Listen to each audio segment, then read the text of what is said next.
My name is Taylor Burns, and the topic I chose was the political issue of euthanasia. I chose this topic because I've talked about it in a previous class and became interested, and by choosing it, it allows me to do further research.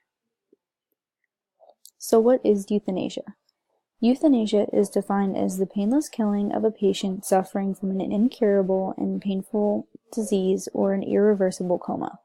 Some of the methods used include withholding the patient's treatments, injections, drugs, carbon monoxide, helium, plastic bags, and dehydration, but the most common methods used are injections and drugs.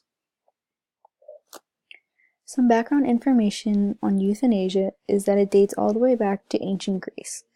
The Hippocratic Oath stated that doctors should not give their patients deadly drugs, but few followed the oath. In 1938, Euthanasia Society of America was founded to support legalization of euthanasia. In 1994, the Death with Dignity Act was passed to legalize assisted suicide in Oregon. In 1997, President Clinton denied using federal funds to support euthanasia, and the Supreme Court decided that there is no right to die. The only states that have legalized it are Oregon, Washington, California, and Vermont. In Montana, it is based on the decision of the court. And because of euthanasia being so controversial, it is very difficult to get the law passed in the rest of the states. The Republican Party's views on euthanasia is that federal funds should not be used to support euthanasia and buy the drugs used.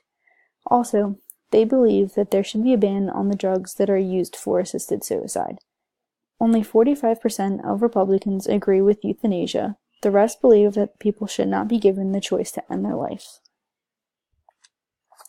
On the other hand, the Democratic Party has not taken a clear side on the issue. However, the Democratic frontrunners in the 2016 election were pro-euthanasia. Hillary Clinton believes it is an appropriate right to have, and 53% agree with euthanasia.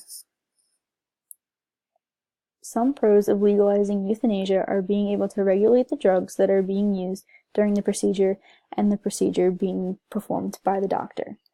Also, assisted suicide relieves suffering that treatments can no longer do and gives the terminally ill the chance to choose how they want to end their life.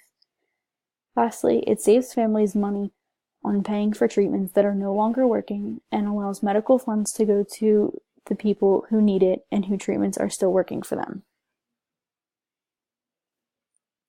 Some cons of legalizing euthanasia include passing on suffering to the family by taking away their loved one sooner than expected. Also, assisted suicide violates the Hippocratic Oath that doctors take. The oath states that doctors should heal their patients and not cause further harm. A fear that comes with legalizing assisted suicide is legalizing murder.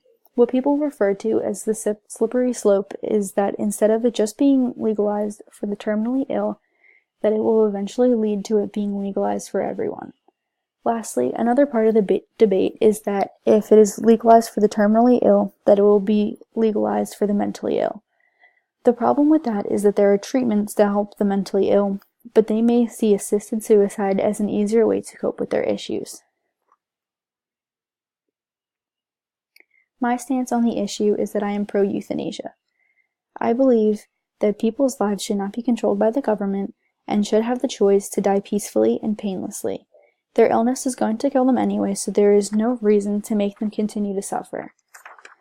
Problems that can occur with euthanasia not being legalized are the patients finding a doctor to do it, but the doctor does not have the training or the knowledge. Or the patient takes matters into their own hands and commits suicide. This will add to the family's suffering by having them find their loved one like that and not being able to say goodbye.